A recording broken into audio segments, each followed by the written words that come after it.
Idenya mic-nya harus dimulai dari panitia dulu, mungkin harus dibuka oleh moderator dia. Masya Allah.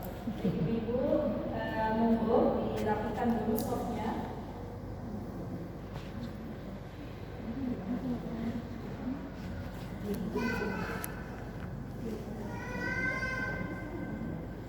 Bismillahirrahmanirrahim. Assalamualaikum warahmatullahi wabarakatuh.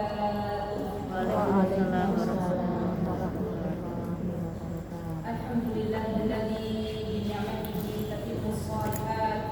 Alhamdulillahilladzi hadana li hada wa ma kunna linahtadiya laula an hadana Allah. Nashhadu an la ilaha illallah wahdahu la syarika lah. ونشهد أن محمدا عبده ورسوله صلى الله عليه وعلى آله وأصحابه ومن تبعهم بإحسان إلى يوم الدين. اللهم إنا نسألك علما نافعا ورزقا طيبا وعملا متقبلا. اللهم علمنا ما ينفعنا وانفعنا بما علمتنا وزدنا علما تنفعنا به. اللهم إنا نسألك الجنة الفردوس الأعلى ونعوذ بك من النار. اللهم قنعنا بما رزقتنا وبارك لنا فيها واخلق علينا كل غائبة لنا بخير. اللهم اكفنا بحلالك عن حرمك واغننا بفضلك عمن سواك. اللهم إنا نسألك الهدى والتقى والعفاف والغنى. Rabbi shrah li sadri wa yassir li amri wahlul 'uqdatam min lisani yafqahu qawli. Bagaimana kabarnya kita semuanya? Alhamdulillah. Masya Allah. Tak terasa perjumpaan kita terakhir itu kapan kira-kira ya? Sebelum Ramadan. Subhanallah. Lamanya. Sebelum Ramadan? Iya. Allah Akbar. Sebelum Ramadan kita terakhir berjumpa. Alhamdulillah Allah berikan kita kesempatan untuk bisa berjumpa dengan Ramadan. Dan ini merupakan nikmat dari Allah Subhanahu wa taala. Yang perlu kita syukuri ketika Allah memberikan kepada kita kesempatan untuk bisa mendidik jiwa kita di bulan Ramadan. Dari Ramadan lah akhirnya kita bisa belajar ya ibu-ibu bahwa kita nih emak-emak yang setiap hari sepertinya pekerjaan itu tidak ada rampungnya. Ya nggak? Kalau mama begitu nggak? Iya. Habis ngerjain ini ada lagi. Ternyata di bulan Ramadan kemarin ibu-ibu walaupun sibuknya luar biasa bisa baca Al-Quran. Subhanallah. Allah mampukan untuk baca Al-Quran. Dari situ kita harus belajar. Berarti di luar Ramadan harusnya kita juga bisa baca Al-Quran. Di antara tips bu, biar kita itu emak-emak, ibu-ibu bisa baca Al-Quran. Jadikan baca Al-Quran itu diawali di pagi hari. Dan prioritaskan membaca Al-Quran itu dalam kehidupan kita. Bukan sambilan. Bukan nanti kalau ada waktu luang baru baca Al-Quran. Nggak ada nanti, nggak ketemu. Kita nggak bisa baca Al-Quran. Jadi awal hari ibu-ibu bangun dari tidur baca doa, terus ibu bangun malam sambil menunggu subuh, perbanyak istighfar, perbanyak baca Al-Quran. Barang siapa yang di pagi hari sudah dipenuhi dengan menjalankan ketaatan kepada Allah dengan membaca Al-Quran, maka Allah akan berikan keberkahan untuk harinya. Subhanallah.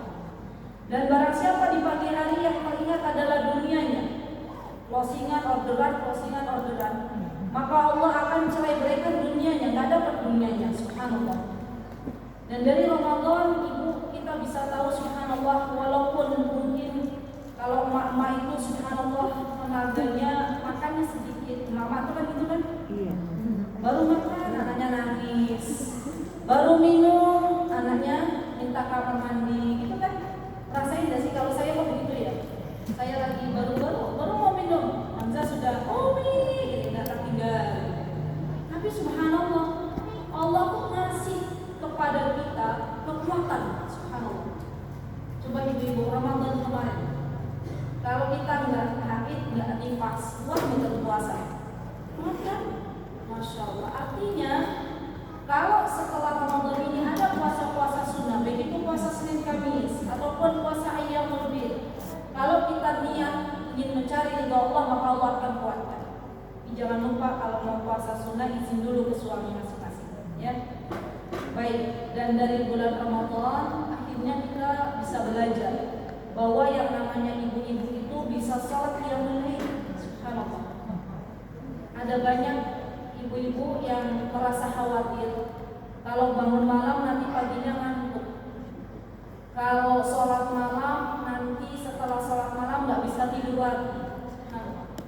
Padahal di bulan Ramadan ada sholat tarawih yang ia lakukan dan itu termasuk dari qiyamul lail, bisa dilakukan. Allah mampukan.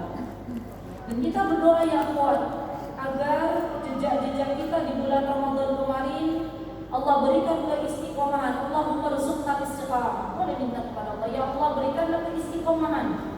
Keistiqomahan sampai Allah wafatkan kita dalam keadaan husnul khatimah. Baru kemarin sebelum saya ngisi di Masjid Firdaus Moto Sewon, itu kami dapat kabar ada ibunya ustazah di tempat kami yang meninggal dunia. Subhanallah, ibunya ini diwafatkan oleh Allah di sepertiga malam, ya. Dan memang hobinya adalah berqiyamul lail, sholat tahajud.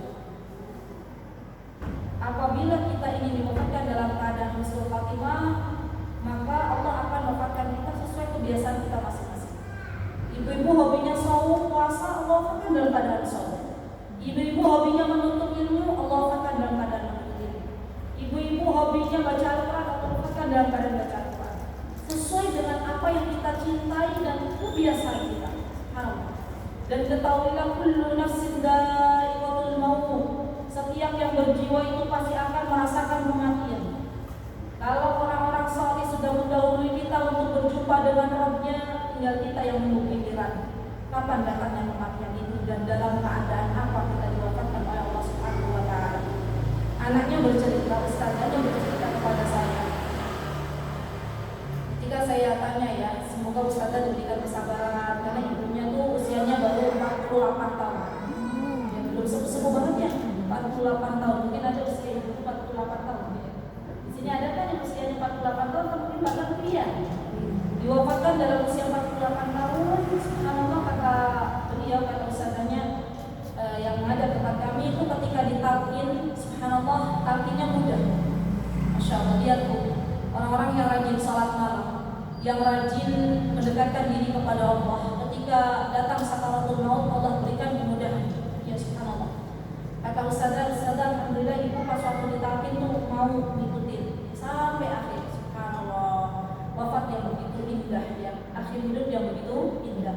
Maka kita minta kepada Allah semoga kita yang masih hidup, yang masih dalam proses antri untuk bisa berjumpa dengan Rabb kita, semoga telah Allah wafatkan kita dalam keadaan husnul khatimah. Amin. Allahumma amin. Dan tidak ada nasihat yang paling baik, tidak ada nasihat yang paling agung kecuali ketika kita mengingat kematian. Ya. Baik, salawat dan salam semoga tetap Allah limpahkan kepada suri tauladan kita Nabi Muhammad SAW dan juga kepada keluarga beliau, kepada para sahabat radhiyallahu anhum jami'an. Kita berdoa semoga Allah Subhanahu wa taala telah memberikan kepada kita syafaat dari Nabi kita Muhammad sallallahu alaihi wasallam. Dan semoga kita telah bisa berjumpa dengan kekasih kita Nabi Muhammad sallallahu alaihi wasallam. Amin. Allahumma amin. Ibu-ibu, teman-teman yang saya cintai karena Allah, nasta'inu billah, kita mohon pertolongan kepada Allah. Hari ini kita akan belajar tentang pentingnya sholawat kepada Nabi kita Muhammad SAW dan apa saja sholawat yang diperbolehkan serta apa yang tidak diperbolehkan. Karena nanti kita akan belajar sholawat itu terbagi menjadi dua. Ada yang disyariatkan, ada yang tidak diperbolehkan. Ya. Dan kita tahu muncul di zaman sekarang itu berbagai macam sholawat. Ada sholawat hajat, ada sholawat nariyah, ada sholawat penglaris, ada sholawat macam-macam, ya. Dan kita akan belajar apa sih keutamaan sholawat yang kita kerjakan. Ya subhanallah. Ibu-ibu silakan dibuka bukunya yang punya buku hitam. Halaman berapa kemarin Farah? Ya. Halaman berapa yang Farah yang 295. Ya silakan dibuka 295. Baik. Saya bacakan hadisnya. Ya, ibu-ibu mungkin adanya terjemahan ya. Yang belum punya bisa merapat ke yang sudah punya. Ya, subhanallah. Mbak Ibu, mohon maaf yang sendiri bisa maju, ini ada yang belum punya. Ada? Ya, bisa mendekat. Mbak, Ibu apa Mbak? Punya nih. Bisa merapat ke yang belum punya, maju ke sini, ada Mbak punya. Nah, ini nih ada Mbak punya. Belakang ada bukunya betul? Belum ada ya? Sama sekali. 4 orang ini belum ada bukunya. Bentar. Ada. Ibu bawa anak betul? Yang paling ujung. Oh, ada. Oh, masalah ini bawa kucil-kucil yang berbeda. Baik. Insyaallah menyimak ya. Bismillahirrahmanirrahim. Saya akan bacakan hadisnya.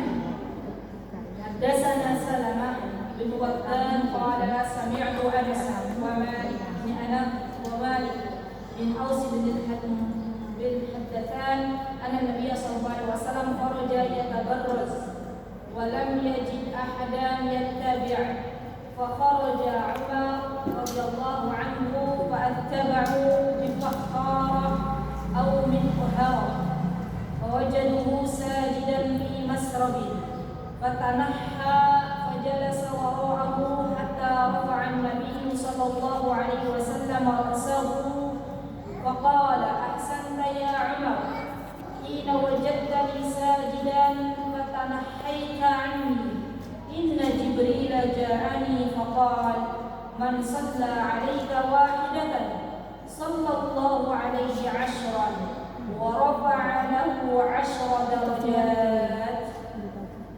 Ibu-ibu yang dimuliakan oleh Allah, di dalam hadis ini ada syahidnya, ada intinya.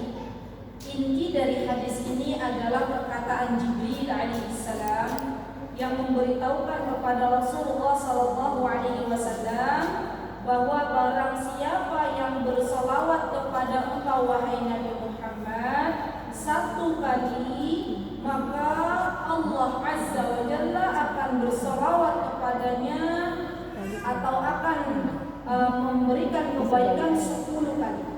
Wa rafa'a lahu 10 darajat, dan Allah akan berikan derajat subhanallah 10 derajat yang lebih tinggi. Ini dipisahkan ketika Rasulullah sallallahu alaihi wasallam ya waktu itu pernah keluar untuk buang hajat. Zaman dulu kan belum ada toilet ya. Jadi kalau mau buang hajat atau mau buang kotoran itu harus menjauh. Dan ketika itu tidak ada yang mengikuti ya. Datang Umar bin Khattab, dan yang dimaksud di sini adalah Umar bin Khattab membawa air gitu ya. Gerabah, kalau zaman dulu itu namanya gerabah. Membawa gerabah itu, dan beliau mengikuti Rasulullah SAW. Tapi ketika Rasulullah SAW sedang membuang kotoran, sedang membuang hajat, Umar tidak mendekat kepada Rasulullah SAW. Dan ini adab kepada Rasulullah SAW. Maka Rasulullah SAW waktu itu sudah selesai keluar, Rasulullah SAW sujud biasa saja. Dan ketika itu Rasulullah SAW mengatakan, ya Umar, bahwa malaikat Jibril mendatangiku dengan mengatakan bahwa barang siapa yang berselawat kepadaku 1 kali, maka Allah akan berikan 10 kebaikan, dan juga Allah akan angkat derajatnya. Ibu-ibu yang dimuliakan oleh Allah Subhanahu wa taala, salawat atau salawat itu maknanya ada 2. Ya, ini perlu dicatat baik-baik.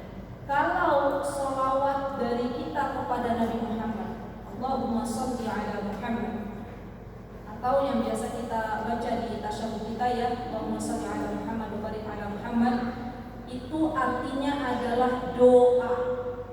Kita berdoa memohon kepada Nabi kita Muhammad SAW agar Allah Subhanahu wa taala memuliakan Nabi kita Muhammad SAW, agar Allah mengangkat derajatnya Nabi Muhammad SAW. Jadi artinya adalah doa. Tapi kalau misalnya di dalam Al-Quran disebutkan innallaha wa malaikatahu yusholluna 'alan nabi, gitu kan? Sesungguhnya Allah dan para malaikat bersolawat kepada Nabi kita Muhammad SAW, maka artinya bukan doa tapi pujian. Ini dulu, ibu harus paham dulu fondasi ini. Jangan sampai bingung loh, kenapa Allah bersolawat kepada Nabi Muhammad? Kenapa malaikat bersolawat kepada Nabi Muhammad? Bukankah Allah itu tidak membutuhkan Nabi Muhammad? Yang dimaksud di sini para ulama termasuk Syekh Muhsin, Abdul Muhsin Badr, beliau menyebutkan bahwa arti salawat di sini adalah pujian. Jadi Allah memberikan pujian, Allah memuji Nabi kita Muhammad SAW di depan para malaikatnya. Kalau ini sudah dipahami ibu-ibu, maka yang perlu kita pahami juga adalah kenapa kita harus bersalawat kepada Nabi kita Muhammad SAW. Poin pertama, kita bersalawat kepada Nabi kita Muhammad sebagai bukti rasa cinta kita kepada Nabi kita Muhammad SAW. Subhanallah. Biasanya orang kalau cinta kepada seseorang itu biasanya banyak disebut, iya nggak? Ibu cinta kepada anak-anak, mesti anak itu banyak disebut-sebut. Alhamdulillah anakku yang sulung itu kemarin baru ujiannya alhamdulillah dapat nilai. Alhamdulillah suamiku, masya Allah begini. Artinya cinta kepada suaminya, cinta kepada anaknya. Begitu pula ketika kita mengaku bahwasanya kita itu cinta kepada Nabi kita Muhammad SAW, maka semakin sering kita menyebut nama beliau, semakin sering kita berselawat kepada Nabi kita Muhammad SAW. Jadi cinta itu butuh sebuah bukti, bukan hanya berkata dalam mulut saya cinta kepada Nabi kita Muhammad SAW, tapi tidak pernah dibuktikan. Yang kedua, yang perlu kita pahami ibu-ibu, bahwasanya yang namanya sholawat itu ibadah. Yang namanya sholawat apa? Ibadah. Dan yang namanya ibadah itu harus memenuhi dua syarat. Nah ini nih yang perlu kita ketahui juga. Ibadah kalau pengen diterima di hadapan Allah itu harus memenuhi dua syarat. Yang pertama, syarat ibadah itu harus sesuai dengan apa yang telah diperintahkan oleh Nabi kita Muhammad SAW. Jadi ada tuntunannya, gak bisa bikin-bikin sendiri. Yang namanya ibadah itu gak bisa kita kreatif, gak bisa ya, karena sudah ada tuntunannya jelas. Kalau ibadah itu yang dibutuhkan kita hanya follow, ikut aja ya, ikut apa yang dikatakan oleh Allah kita ikuti, apa yang dikatakan oleh Rasulullah kita ikuti. Yang kedua, yang namanya ibadah itu benar-benar harus lurus niatnya untuk mencari ridha Allah Subhanahu wa taala, bukan untuk yang lainnya. Nanti saya akan bahas sedikit saja. Ibu-ibu yang dimuliakan oleh Allah, banyak sekarang itu yang menamakan sholawat dengan berbagai macam nama, ya enggak? Padahal sholawat yang disyariatkan itu kata Syekh Albani kurang lebih jumlahnya 7. Jadi teks sholawatnya itu memang sudah diajarkan oleh Nabi kita Muhammad SAW.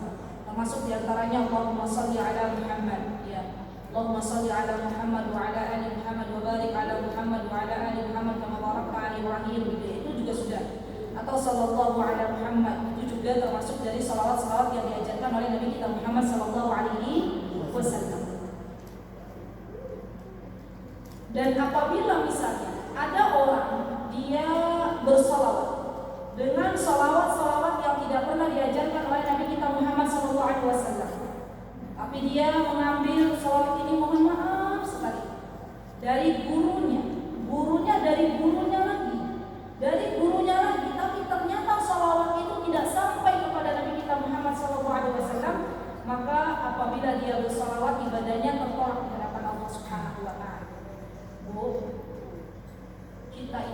dalam masalah ibadah, tidak bisa kita hanya ikut broadcastan WA.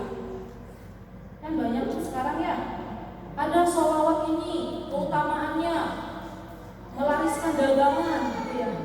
Ada sholawat ini keutamaannya mempercepat jodoh. Ini subhanallah ada loh. Dan itu macamnya tuh beda-beda. Ada sholawat ini yang tujuannya apa lagi ibu? Biasanya mempercepat jodoh, terus mendatangkan rizki sebagai pelaris dagangan, apalagi biasanya. Ketahuilah, kalau ada sholawat-sholawat yang di belakangnya ada embel-embelnya, ada embel-embel dari segi-segi dunia biasanya, maka ketahuilah sholawat tersebut tidak sampai kepada Nabi kita Muhammad SAW. Ya. Saya dulu waktu kecil pernah diajarin Bu, namanya sholawat nariyah. Apa tuh pertamanya Bu? Ada yang apa enggak? Allahumma sholli sholatan kamilatan wasallim salaman taman, gitu ya. Dan itu saya pernah dulu diajarin. Yuk kita ikutan, ya, namanya juga anak kecil. Sampai membekas. Tapi setelah besar saya tahu ternyata sholawat nariyah nggak sampai kepada Nabi Muhammad. Kenapa saya harus baca? Saya pengen ibadah saya diterima di sisi Allah, kan sayang sudah menghabiskan waktu setengah jam suruh baca sholawat, ternyata sholawatnya ditolak pada Allah Subhanahu Wa Taala. Padahal waktu yang kita habiskan di dunia kok nanti ditanya Allah Subhanahu Wa Taala. Sudah, Bismillah saya tinggalkan. Ya. Poin yang kedua yang perlu kita ingat juga bahwa sholawat kita itu bukan untuk mengejar dunia, tapi memang niatnya untuk mencari ridho Allah Subhanahu Wa Taala. Pernah dengar ibu-ibu sempat booming di Indonesia, kalau mau tanah sholawatin aja. Nah, iya. Kalau mau mobil sholawatin aja. Pernah nggak dengar? Pernah dengar. Kita saking pengennya kepingan dunia, pengen dapat mobil sholawat, pengen dapat tanah sholawat, ikut-ikutan. Subhanallah. Padahal di sisi Allah itu subhanallah jauh lebih mulia daripada mobil itu sendiri. Di sisi Allah itu ada sesuatu yang memang Allah sediakan dan jumlahnya lebih banyak, lebih mulia daripada kepingan dunia. Kalau seseorang bersolawat, ya, yang dikejar hanyalah dunia, Allah kasih dunia, betul, Allah kasih, tapi tidak dapat apa-apa di hadapan Allah Subhanahu Wa Taala, amalannya tertolak. Besok di akhirat pas berjumpa dengan Allah, wahai Rabbku, mana pahala salawat? Kata Allah Subhanahu Wa Taala, kenapa kau ambil di dunia? Sudah, kau dapatkan di dunia, di akhirat kau dapat. Ya. Tapi Bu, kalau orang sudah meluruskan niatnya untuk mencari ridho Allah, ya Allah saya bersalawat agar Engkau ridho. Tanpa kita minta, Allah kasih. Barang siapa yang menjadi tujuannya adalah akhirat, barang siapa yang menjadi tujuan dari ibadahnya mencari ridho Allah, maka Allah kasih akhirat dan dunia sekaligus. Tapi kalau dia tujuannya hanya dunia saja, Allah kasih dunia, tapi Allah nggak kasih nanti akhirat. Kita pilih yang mana Bu? Mau pilih A atau B? Mau pilih tujuannya dunia dapat dunia kok? Apa tujuannya akhirat dapat akhirat dan dunia? Mau pilih mana? B. Akhirat. Masya Allah. Sekarang insya Allah sudah dipahami ya Bu. Jangan jadikan salawat kita hanya untuk mengejar kepentingan dunia. Di sisi Allah ada yang lebih baik dari itu. Luruskan niat bahwa ketika kita bersalawat, kita niatkan agar Allah itu ridho kepada kita, agar Allah mencintai kita, agar besok saya mendapatkan syafaat dari Nabi kita Muhammad SAW di hari kiamat. Itu boleh. Ya, benar-benar meluruskan niat hanya untuk mengejar akhirat, bukan cuma kepingan-kepingan dunia. Baik, itu poin yang berapa Ibu? Poin yang kedua, ya. Poin yang ketiga. Ketahuilah bahwa yang namanya sholawat, ya subhanallah, itu artinya kita sedang melaksanakan perintah Allah dan Rasul. Jika kita bersolawat, kita sedang melaksanakan perintah Allah dan Rasulnya.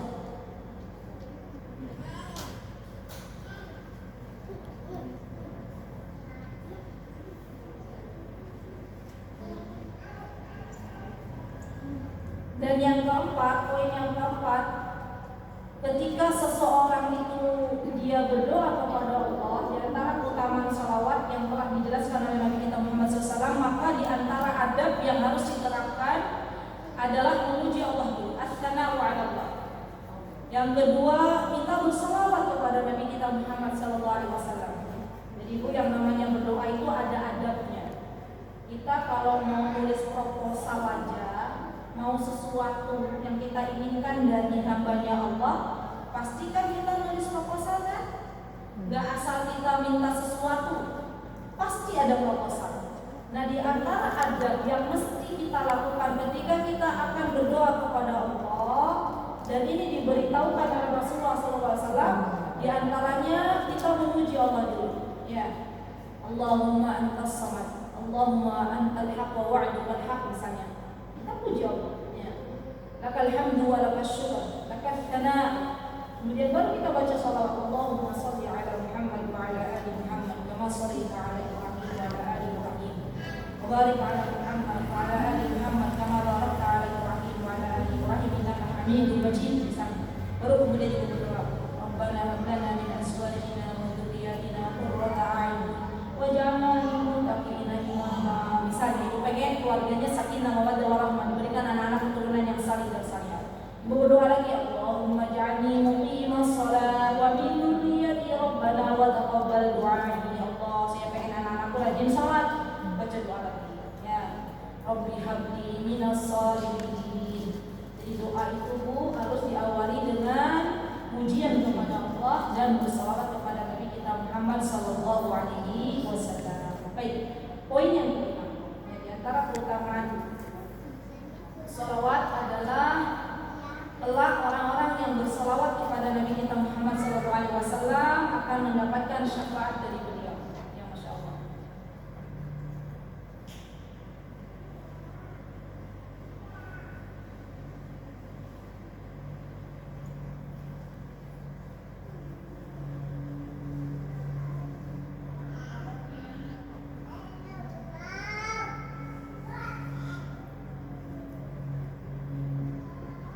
Dan poin yang keenam, subhanallah, bukan untuk mendapatkan syafaat Nabi Muhammad itu tidak cukup dengan sholawat. Ini poin yang keenam yang harus dipahami ya. Tetapi juga harus mengikuti apa yang diajarkan oleh Nabi kita Muhammad SAW. Untuk mendapatkan syafaat Nabi Muhammad itu tidak cukup dengan kita banyak bersalawat, tapi juga kita harus follow, kita harus ikuti apa yang telah dicontohkan oleh Nabi kita Muhammad SAW.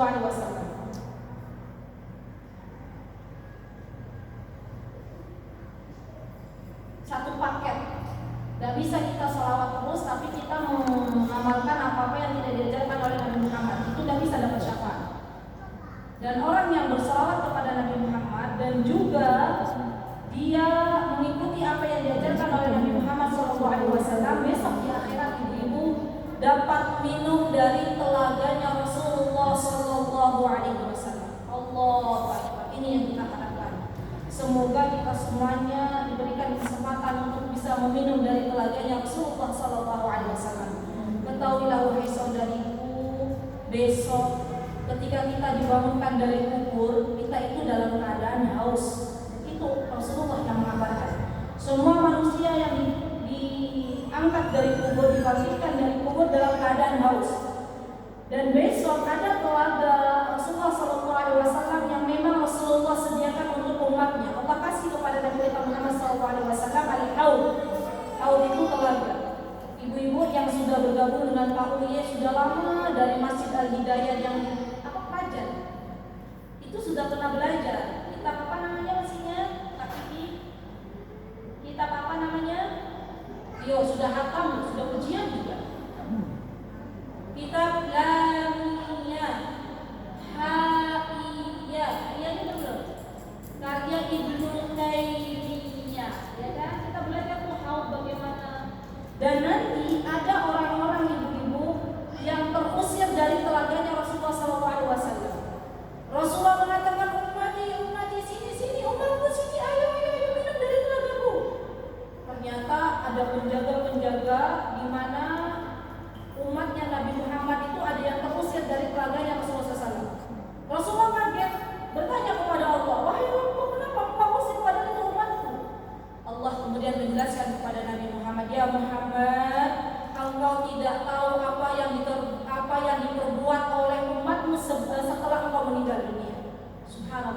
Jadi umatnya Nabi Muhammad ini Bu, waktu di dunia kerjaannya membuat-buat sesuatu yang tidak diajarkan oleh Nabi kita Muhammad SAW. Ini hati-hati ya ibu-ibu, subhanallah. Segala sesuatu yang tidak pernah diajarkan oleh Nabi kita Muhammad SAW, maka itu adalah sebuah kesesatan.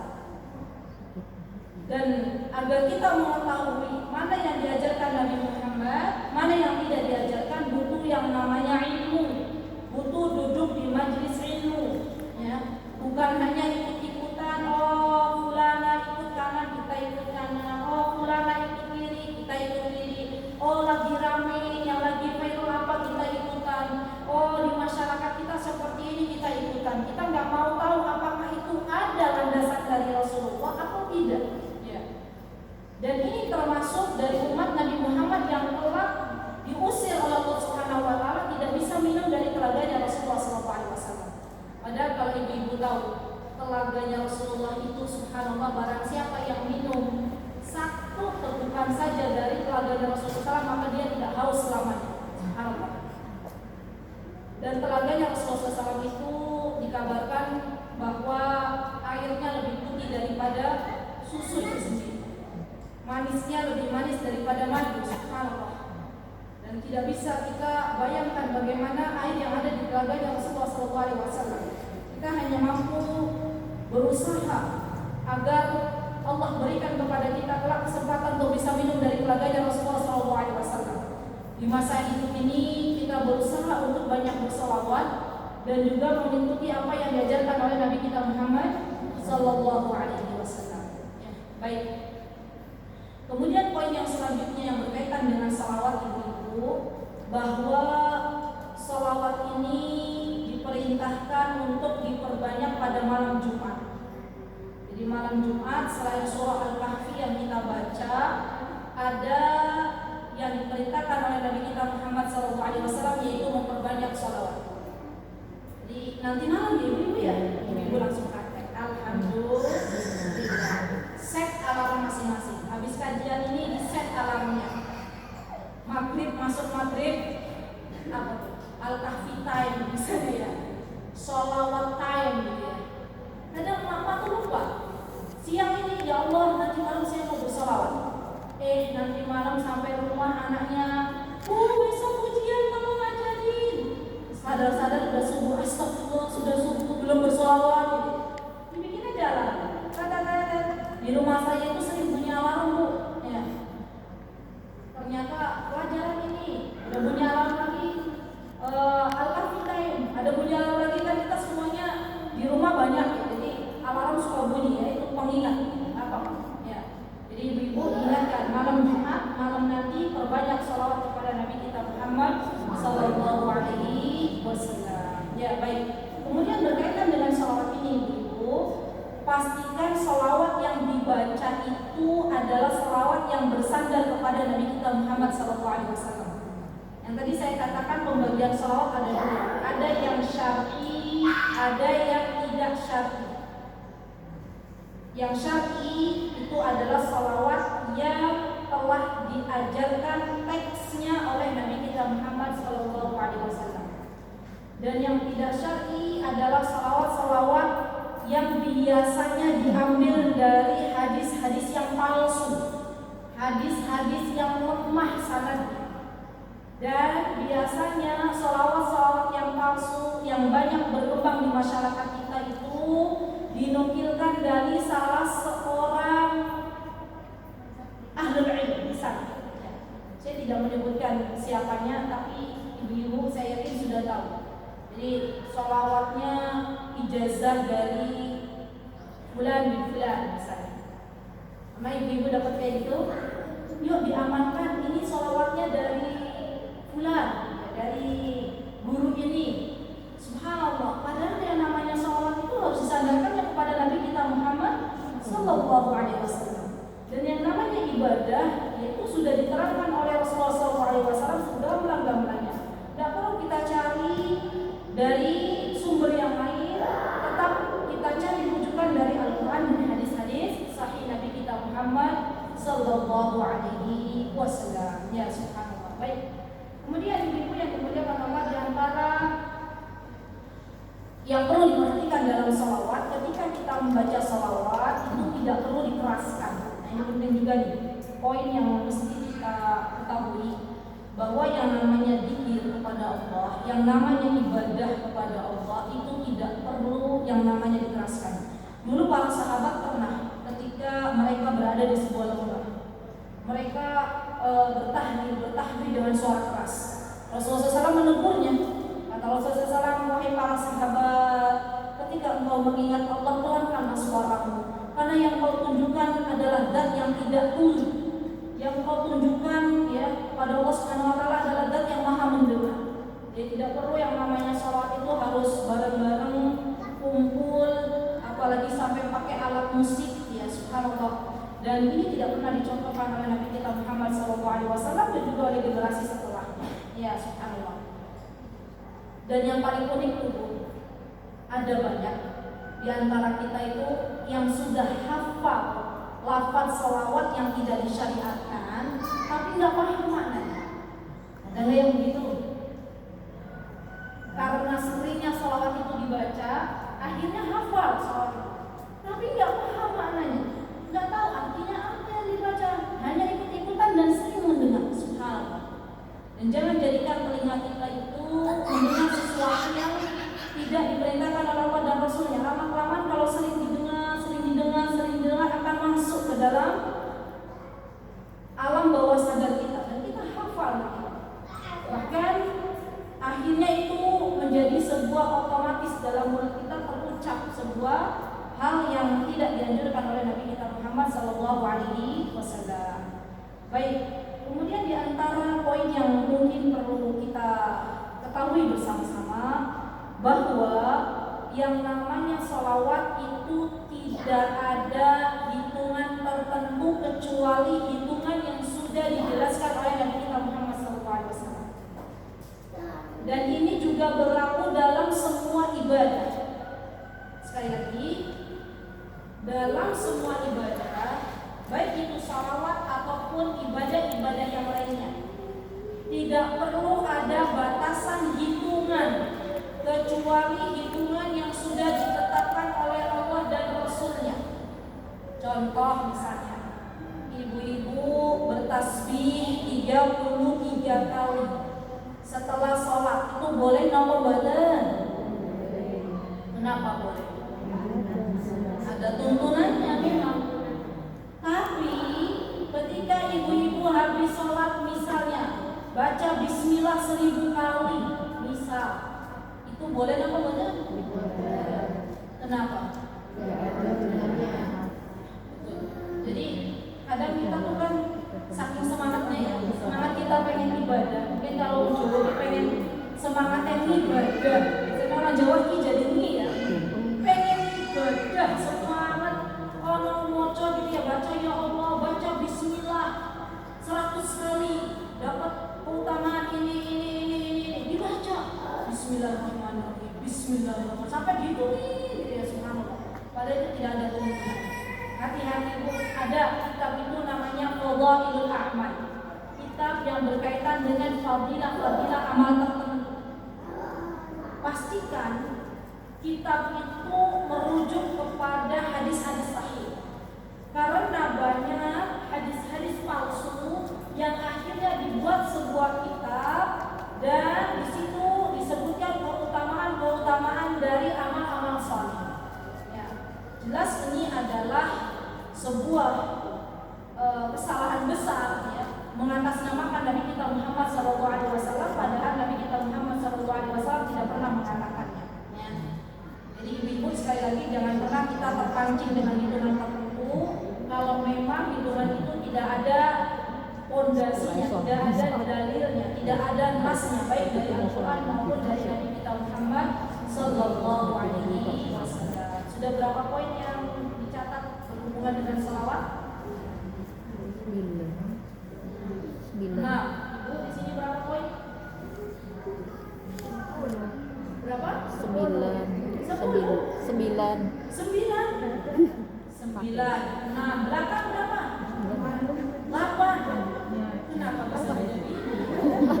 Kita satu majelis. Coba yang punya kucing-kucing berapa? Ibu, 8.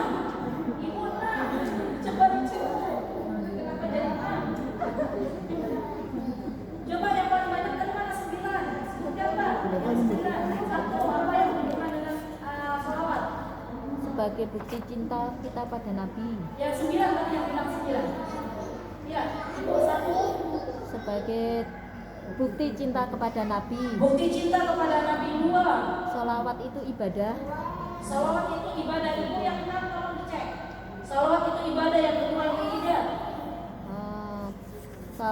Kalau sedang melaksanakan sholawat, sedang melaksanakan perintah Nabi dan Rasul. Barang siapa yang bersalawat artinya dia sedang melaksanakan perintah dari Allah dan Rasul. Yang kedua,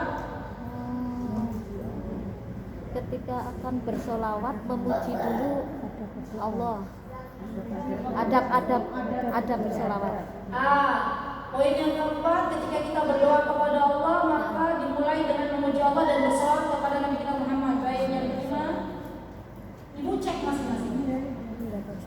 Kelak orang yang bersolawat akan mendapatkan syafaat dari Nabi Muhammad. Yang kelima, barang siapa yang banyak bersolawat akan mendapatkan syafaat dari Nabi Muhammad SAW. Baik, yang keenam, orang yang bersolawat harus mengikuti apa yang telah diajarkan oleh Nabi. baik, orang yang bersolawat bukan hanya bersolawat tapi dia juga harus mengikuti apa yang diajarkan oleh Nabi kita Muhammad SAW. Yang ketujuh, Solawat diperintahkan di malam Jumat. solawat Diperbanyak diperintahkan memperbanyaknya di malam Jumat. Baik, yang ke-8, dalam membacanya tidak perlu dikeraskan. dalam membaca solawat tidak perlu dikeraskan. Baik, yang ke-9 terakhir, Bahwasannya solawat tidak ada hitungan tertentu. untuk solawat atau ibadah-ibadah lain ya yang tidak ada tuntunannya, tidak ada hitungan tertentu kecuali hitungan yang memang sudah ditetapkan oleh Rasulullah SAW. Sudah Ibu tadi yang sambung, paling nomor-nomornya aja ya tadi ya. Ibu sambung jadi sambung. Ya, Masya Allah, tidak apa-apa. Yang penting sudah dapat. Baik, alhamdulillah ya Allah, kita sudah tahu apa yang mesti diketahui dari salawat dan kita masuk ke hadis yang berikutnya. Baik, hadis yang berikutnya adalah hadis dari Buraid bin Abi Maryam, Sami'tu Anas bin Malik. Ibu tahu ya Anas bin Malik? Siapa yang belum tahu Anas bin Malik? Dari tadi hadisnya dari Anas bin Malik. Anas bin Malik itu siapa, Bu? Anaknya siapa? Anaknya Ummu Sulaim. Ya, Anas bin Malik adalah seorang anak yang dulu dititipkan oleh ibunda tercintanya kepada Nabi kita Muhammad SAW. Dan Anas bin Malik ini subhanallah beliau adalah salah satu sahabat yang benar-benar menjaga rahasia Rasulullah SAW dengan apa yang dirahasiakan kepada beliau walaupun ibunya yang meminta. Ya. Jadi waktu itu Anas sedang bermain bersama kawannya, akhirnya telat ya menemui ibunya. Ibunya mengatakan, ya Anas, kenapa engkau terlambat? Wahai ibu, tadi Rasulullah SAW memberikan kepadaku sebuah rahasia. Maka Anas pun mengatakan, saya tidak akan membuka rahasia Rasulullah SAW. Dan Anas bin Malik ini juga termasuk orang atau sahabat yang banyak meriwayatkan hadis. Di antaranya hadis yang beliau riwayatkan adalah dari Nabi SAW maqal, man shalla 'alayya wahidatan sallallahu 'alaihi asyran. Barang siapa yang berselawat kepadaku, kata Rasulullah, 1 kali, maka Allah akan berselawat kepadanya 10 kali. Ibu-ibu, yang dimaksud selawatnya Allah kepada orang yang berselawat itu adalah memujinya. Jadi Allah akan memuji orang yang banyak berselawat kepada Nabi kita Muhammad SAW di depan para makhluknya. Allah akan memberitahu para penghuni langit, wahai penghuni langit, ketahuilah, misalnya siapa yang mau saya misalkan di sini ya? Ini misalnya baik, misalnya Ummu Farah. Siapa? Ya, acukan tangan. Siapa Mbak? Namanya Mbak? Mbak siapa? Mbak Riana. Liana. Ibu atau Mbak? Ibu Liana. Kata Allah SWT, wahai para malaikat, ketahuilah Ibu Liana bin. Liana kan banyak. Dia adalah orang yang suka berselawat kepada Nabi kita Muhammad. Maka kata Allah, aku mencintainya. Ya subhanallah, aku memujinya di hadapan kalian. Bahwa Ibu Liana ini adalah orang yang mencintai Nabi kita Muhammad SAW. Itu ya Ibu Liana ya. Amin. Semoga Allah berikan istiqamah untuk memperbanyak salawat di hadapan Nabi kita Muhammad SAW. Baik. wa hatta anhu 'ashra khati'at. Yang ibu-ibu, orang yang berselawat maka akan dihapuskan kesalahan-kesalahannya. Subhanallah, 10 khati'at. Sekali kita berselawat kepada Nabi kita Muhammad SAW, maka Allah gugurkan dosa-dosa kita. Subhanallah, 10 dosa, 10 kali. Masya Allah. Jadi di antara asbab atau penyebab amalan-amalan yang bisa menggugurkan dosa-dosa adalah banyak berselawat kepada Nabi kita Muhammad Sallallahu Alaihi Wasallam. Siapa yang pengen diderek dosanya oleh Allah, maka perbanyaklah selawat kepada Nabi kita Muhammad Sallallahu Alaihi Wasallam. Ya, Masya Allah. Kemudian kita pindah ke hadis yang berikutnya. Masya Allah, panjang hadisnya. An Jabir bin Abdullah anna Nabiy sallallahu alaihi wasallam raqiya al-mimbar. Jadi dari Jabir bin Abdullah, Jabir ini juga adalah sahabat Nabi kita Muhammad sallallahu alaihi wasallam. Ibu-ibu tahu enggak yang tahu kisahnya Jabir siapa? Ya, ibu tahu enggak siapa Jabir? Saya belum pernah cerita ya masalah Jabir ini. Jabir ini adalah salah satu sahabat Nabi kita Muhammad SAW. Beliau, subhanallah, berasal dari kalangan orang-orang du'afa. Jabir ini dulu waktu berada di kota Madinah, beliau termasuk orang-orang ahlu sufa. Ahlu sufa itu orang-orang yang tidur di teras Masjid Nabawi karena nggak punya rumah. Dan Jabir termasuk orang yang sangat taat kepada bapaknya, kepada Rasulullah Sallallahu Alaihi Wasallam. Waktu itu Jabir mendatangi Rasulullah Sallallahu Alaihi Wasallam untuk ikut dalam peperangan, tapi ternyata bapaknya yang bernama Abdullah tidak mengizinkan. Kata bapaknya, ya Jabir, biarkan aku yang berangkat perang, engkau mengurusi saudara-saudara perempuanmu. Jadi Jabir itu punya saudara banyak perempuan-perempuan. Nah, Jabir nggak boleh berperang dulu. Udah, kamu urusi aja, kamu jaga tuh saudara perempuannya. Biarkan saja ikut perang. Jadi di antara peperangan yang tidak diikuti oleh Jabir ada perang Badar dan perang Uhud. Itu karena memang ketaatan Jabir kepada ayahanda tercintanya. Jadi dia nggak ikut, ya Masya Allah. Setelah ayahnya wafat, baru kemudian Jabir akhirnya ikut berperang dengan Rasulullah SAW. Dan Jabir juga banyak meriwayatkan hadis itu. Kalau ibu-ibu pengen tahu tentang fikih haji, maka banyak hadis-hadis yang diriwayatkan oleh Jabir bin Abdullah. Ya, banyak sekali. Terutama saya banyak temukan tuh di kitab Umdatul Ahkam. Ibu mungkin belum pernah belajar ya. Umdatul Ahkam itu sejenis kayak Bulughul Maram, kayak Riyadhus Shalihin, ada. Nanti ada bab haji, banyak dari yang diriwayatkan oleh Jabir bin Abdullah. Baik. Jabir bin Abdullah dia berkata, suatu hari Rasulullah SAW Ruqyah itu naik ke atas mimbar. Falamma raqiyad darajatan ula, ketika Rasulullah SAW menaiki ad-daraj, ad-daraj itu adalah tangga pertama, qala amin. Rasulullah mengatakan amin. Thumma raqiyad tsani. Kemudian Rasulullah SAW naik ke tangga yang kedua. Rasulullah juga mengatakan amin. Thumma raqiyad tsalitsah. Kemudian naik ke tangga yang ketiga. Rasulullah SAW mengatakan amin.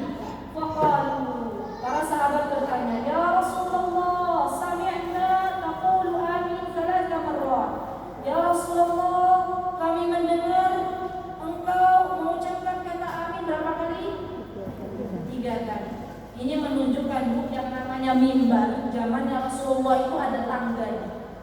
Kalau ini namanya podium. Ya, namanya podium ya.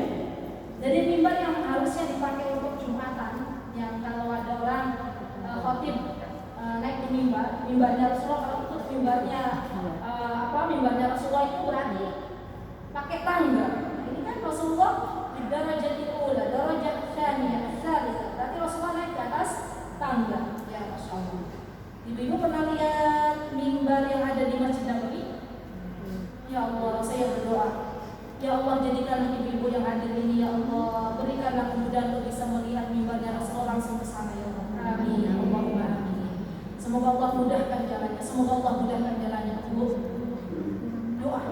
berdoa, minta kepada Allah agar dimudahkan ke sana. Jalannya Allah yang atur, jalannya Allah yang atur. Setiap kali saya mengisahkan ini, saya pengen ibu-ibu semua berangkat ke sana. Ibu-ibu gak usah berputus asa. Caranya gimana Ustaz? Orang saya kalau sebulan aja yang namanya uangnya belum cukup untuk kebutuhan, gimana mau sampai? Itu aku. Ada kisah nyata, subhanallah, kisah nyata dan ini kami berjumpa dengan pelakunya, masya Allah. Seorang kuli bangunan, di mana beliau untuk kesehariannya saja belum cukup untuk memenuhi kebutuhan keluarganya. Rumahnya beliau, kami pernah lihat rumahnya beliau, sini nggak ada ruangan yang kecil gitu ya, 1x2 kayak itu, ya Allah, kecil sekali. Sampai saking kecilnya rumah beliau punya anaknya tuh tidurnya di masjid karena nggak kebagian tempat tidur. Rumahnya hanya bisa ditempati oleh beliau dan istrinya beliau. Insya Allah, subhanallah bu, beliau punya anak yang berbakti kepadanya. Ya, anaknya laki-laki yang tidur di masjid itu setiap kali mau tidur, ini nanti semoga jadi inspirasi ibu untuk bisa ke sana ya. Setiap kali mau tidur, anak laki-lakinya ini mendekati istrinya, mendekati istri beliau, dengerin ceritanya. Ya, jadi kalau mau tidur, kata yang anaknya ini cerita ke suami saya tuh Ustaz kalau mau tidur, saya harus ke mama dengerin apa mama cerita ya. Terus nanti kalau ibunya sudah cerita, balik lagi ke masjid, tidur di masjid.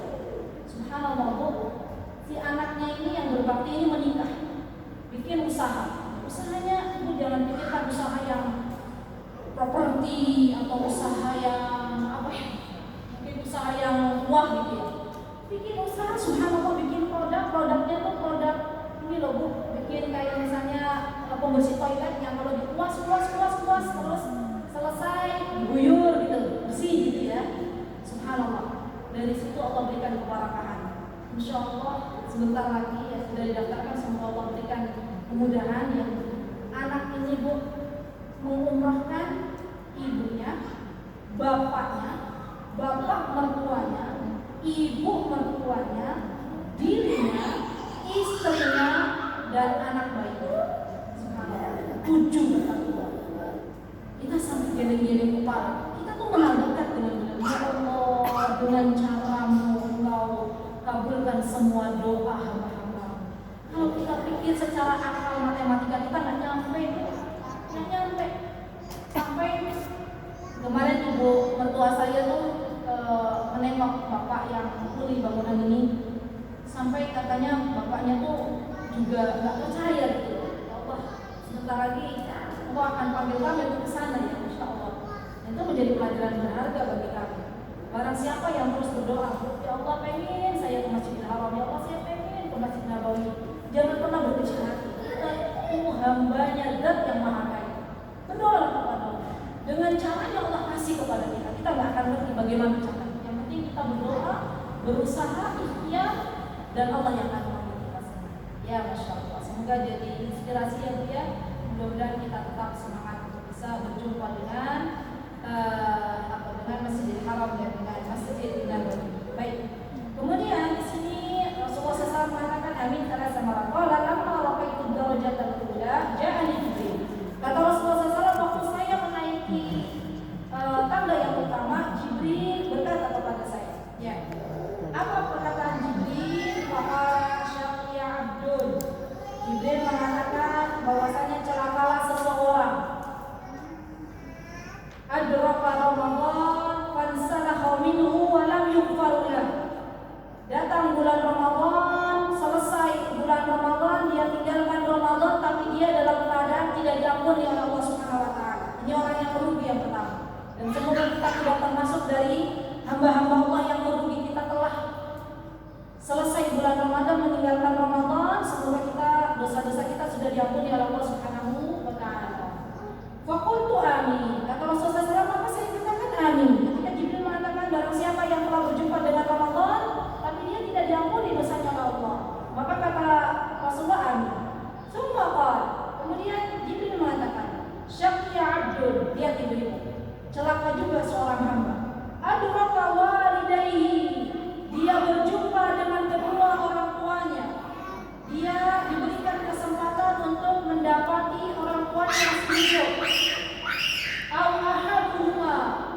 didapati kedua orang tuanya masih hidup atau salah satunya. Kalau yang ibunya masih meninggal berarti masih ada ayah. Kalau ayahnya sudah meninggal berarti masih ada ibu. Itu salah satunya. Kalau yudkhila, tapi ternyata dia tidak dimasukkan ke dalam surganya Allah karena ternyata bukan berbakti kepada kedua orang tuanya, tapi justru dia adalah anak yang tidak berbakti. Ya, maka celaka. Subhanallah. Dan ini sebuah nasihat untuk diri kita, ibu-ibu, jaga orang tua kita kalau mereka masih hidup, karena itu adalah pintu surga kita. Ya, jangan biarkan orang tua kita berada dalam keadaan sedih manakala mereka masih ada, karena kita akan menyesal manakala Allah sudah memanggil orang tua kita dan kita sudah tidak bisa lagi meminta doa dari mereka.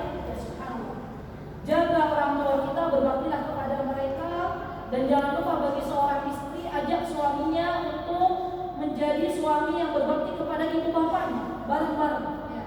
Jadi jangan sampai kita termasuk istri yang membawa suami kita akhirnya tidak berbakti kepada orang tuanya.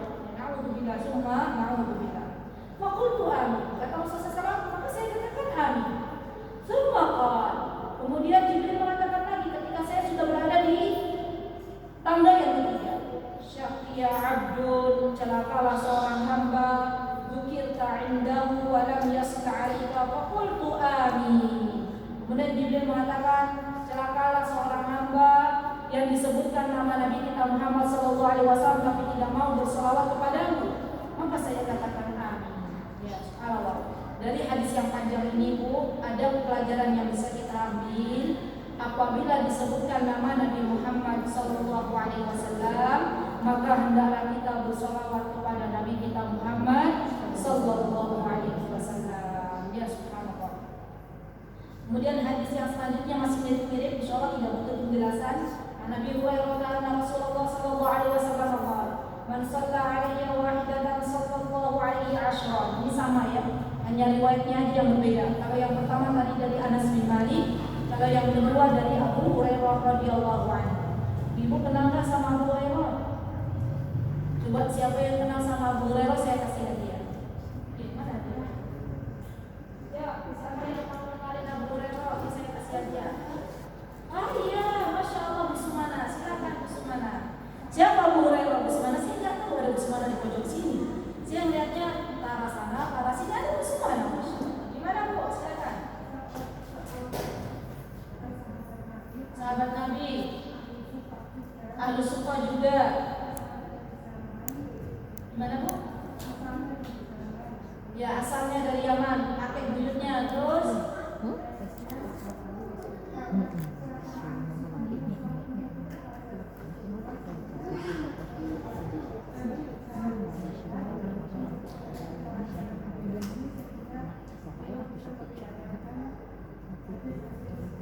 Masya Allah, beliau termasuk sahabat yang telat masuk Islamnya. Ya, jadi akhir-akhiran 7 Hijriah itu sudah baru masuk Islam. Tapi karena rajin duduk di majlis ilmu, akhirnya beliau menjadi salah satu rawi yang banyak meriwayatkan hadis. Ya, Masya Allah, sampai 5.000 lebih hadis beliau. Ada lagi? Sampun? Abu Hurairah suka main sama anak kucing. Dia sama kucing. Ada lagi Bu? Sampun. Monggo, nanti hadiahnya bisa diambil Bu Sumana. Mohon maaf hadiah yang tidak seberapa kalau dibandingkan Bu Sumana yang menentukan. Ya, ini rasa tanda top snow ya. Dan Abu Hurairah ibu-ibu adalah seorang sahabat yang sangat sayang kepada ibunya.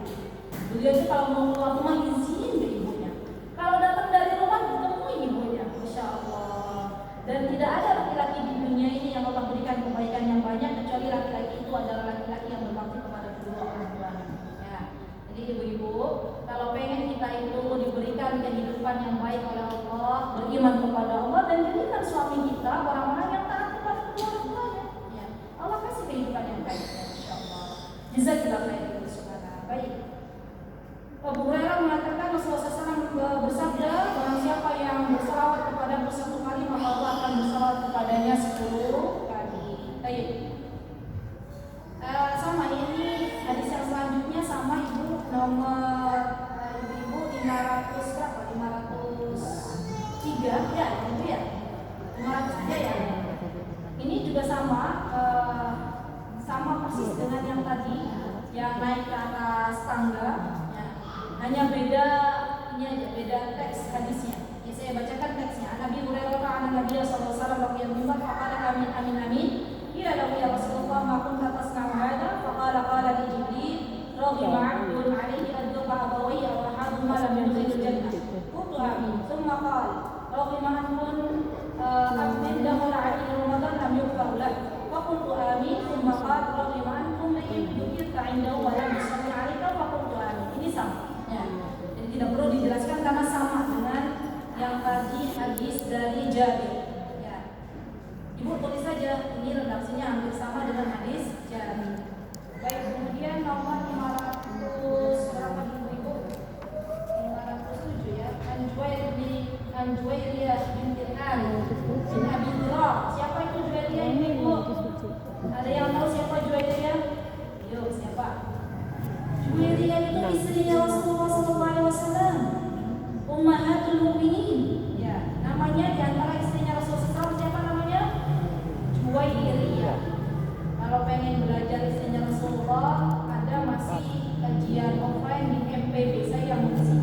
MPB itu Masjid Kobung Baru. Setiap hari Rabu pekan berapa ya?